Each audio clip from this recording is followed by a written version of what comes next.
안녕하세요. 오늘 주제는 이 한동훈 국민의힘 비대위원장에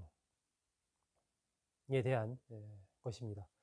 한동훈 비대위원장이 지명이 된 게 지난해 12월 21일인가? 이렇죠. 그리고 나서 이제 공식적으로 취임한 게 26일입니다. 이렇게 치면 한 20일 정도 지금 지난 시점입니다. 근데 최근에 여론조사들이 몇 개 나오고 했습니다. 그래서 한동훈 비대위원장의 어떤 효과가 파괴력 이것이 어느 정도인가 이런 것을 이제 데이터를 통해서 나온 그런 것이라고 볼 수 있는데 상당히 좀 뭐라고 할까요? 초반 흐름에서의 한동훈 비대위원장이 한계를 보이고 있다 이렇게 한마디로 요약할 수 있을 것 같습니다.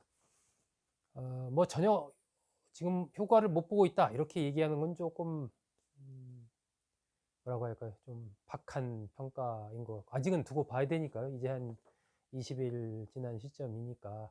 하지만 그럼에도 애초에 국민의힘 쪽에서 기대했던 그런 흐름과는 조금 좀 다르게 펼쳐지는 것 아니냐 하는 이런 생각이 듭니다.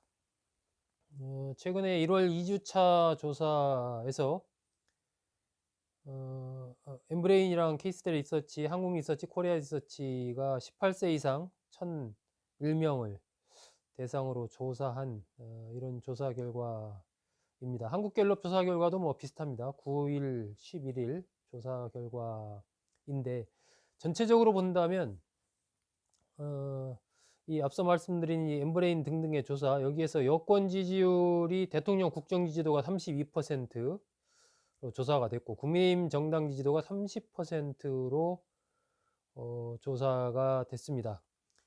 정부 여당에 대한 그 힘을 좀 실어야 된다. 정부 여당에 이런 응답이 39%. 반면 야당의 힘을 실어야 된다는 50%로 조사가 됐습니다.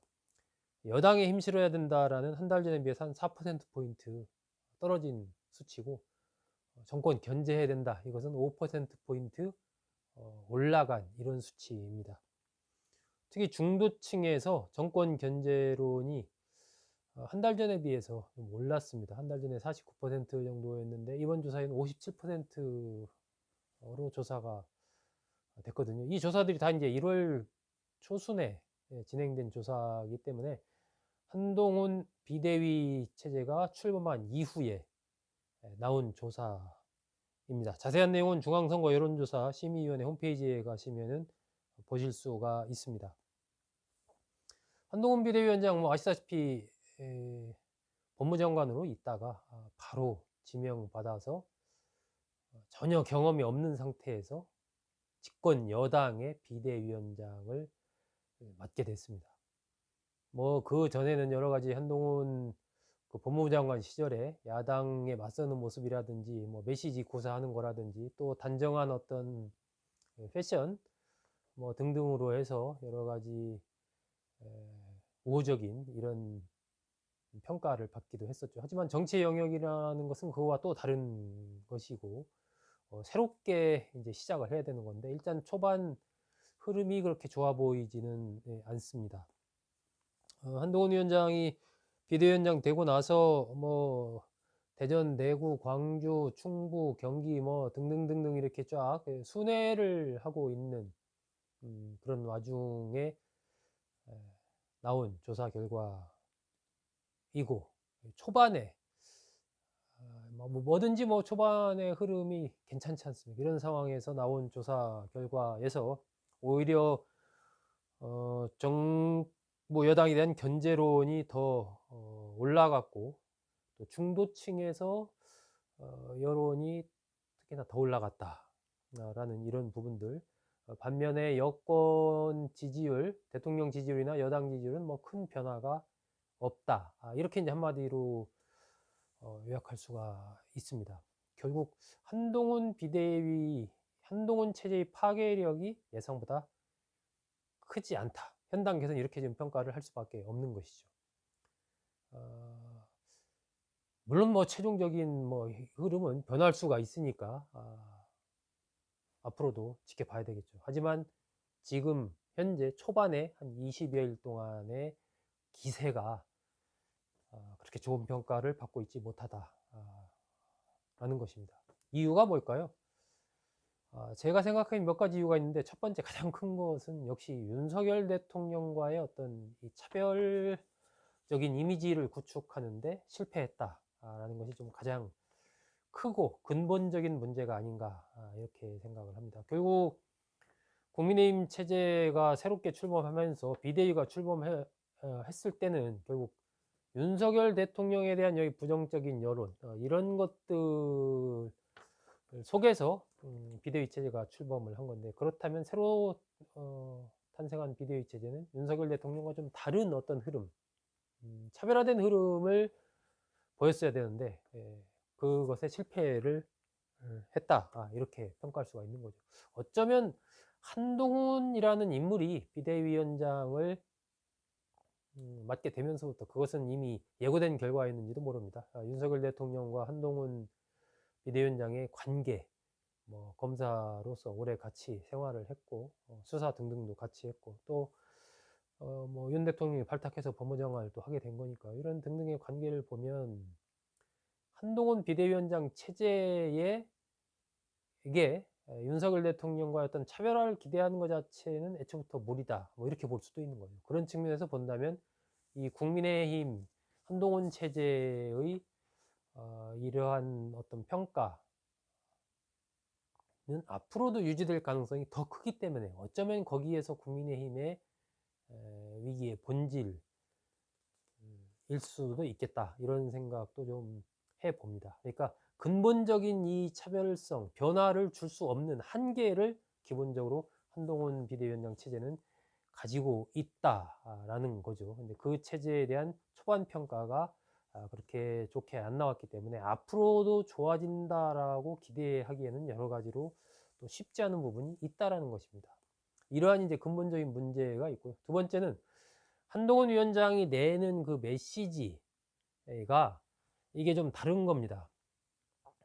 그러니까 뭐 검사 시절에 어떤 국회 나와서의 답변이나 장관 시절에서의 상임위 등에 출석해서 답변하는 거라든지, 이런 것과 정치에 들어와서의 메시지, 특히 비대위원장, 당을 대표하는 비상시에 당을 이끄는 선장으로서 비대위원장으로서의 메시지라는 것은 좀 달라야 되는, 그러니까 강하게 내부를 결속시키면서도 새로운 미래에 대한 희망, 비전을 주는, 그리고 사회의 각종 문제들을 적확하게 짚어가면서 그것에 공감하고 또 새로운 해결에 대한 의지와 그런 것들을 좀 희망을 주는 이러한 메시지, 그리고 중도층에 강하게 어필할 수 있는 그러한 현장을 방문하고 그에 맞는 메시지를 내주는, 이런 것들이, 메시지라는 게 말도 있지만 어디를 가느냐의 문제도 있고, 뭐 옷차림의 문제도 있고, 좀 종합적인 이런 것들이 메시지 아니겠습니까? 근데 지금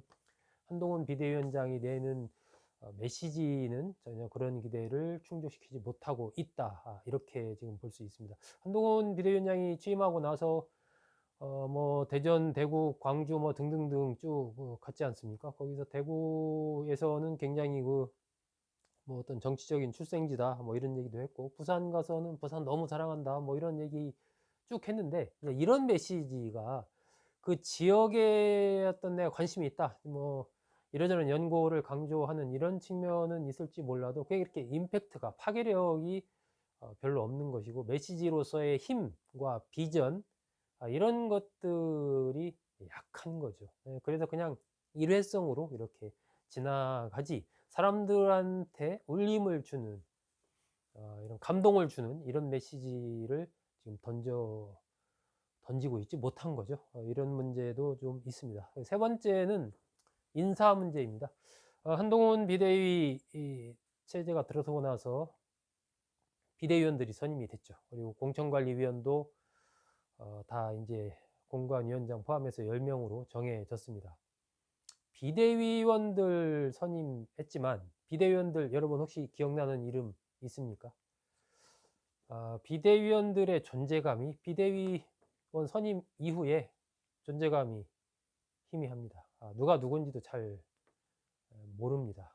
그러면서 결국 불거졌던 것이 뭐 여러 가지 구설수들이 많이 불거졌죠. 민경호 의원 같은 경우는 노인 혐오 발언 이런 것 때문에 사퇴를 했고, 박상수 의원은 뭐 가명으로 입시 강사를 했다 이런 거 또 구설수에 올랐었고, 박은식 의원도 뭐 김구 선생 관련해서 또 뭐 폭탄 던지든 뭐 이런 얘기해서 또 논란거리를 일으켰습니다. 이런 식으로 여러 가지 논란 구설수에 올랐지만 그 비대위원들이 또 어떤 의미 있는 이런 정치적 메시지를 던지거나 이런 움직임을 보여주지 못했습니다. 공관위원들도 마찬가지입니다. 공관위원 선임되고 며칠 지나진 않았지만 이철규 의원이 공관위원에 들어갔다라는 부분이 도드라지게 여러 가지 조명이 됐을 뿐, 공관위원들 몇몇이나 기타 이런 데에서 좀 어떤 국민에게 감동을 주거나 기대를 갖게 하거나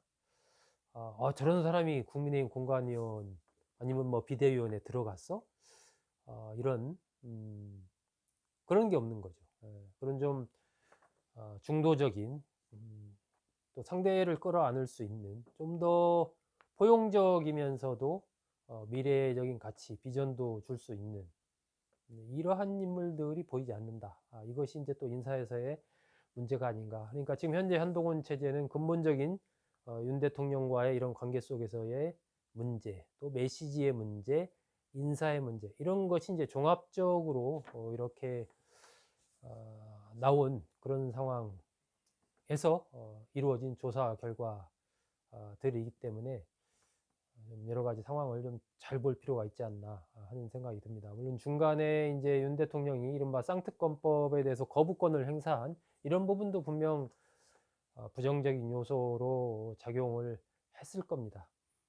하지만 그런 것을 감안하더라도 한동훈 체제가 그것을 넘어서는 새로운 어떤 기대감을 주기에는 좀 부족했다라는 부분이 조사에 그대로 좀 드러난 것 아닌가. 그래서 뭐 제가 생각하기에는 한동훈 체제의 1차 위기다 이렇게 좀 봐도 될 것 같습니다. 지금 원래 모든 일이 뭐 그렇지만 조직이든 뭐 정권이든 간에 출범하면 초반에 기세를 가지고 쫙 그 흐름을 잡아가면서 몰아가지 않습니까? 근데 그것이 지금 상당히 좀 약하고 또 좋은 평가를 받고 있지 못하다라는 것은 한동훈 비대위원장, 또 한동훈 비대위원장 체제로서는 좀 전반적으로 다시 한번 제로 베이스에도 좀 검토해 봐야 되는 그런 상황이 아닌가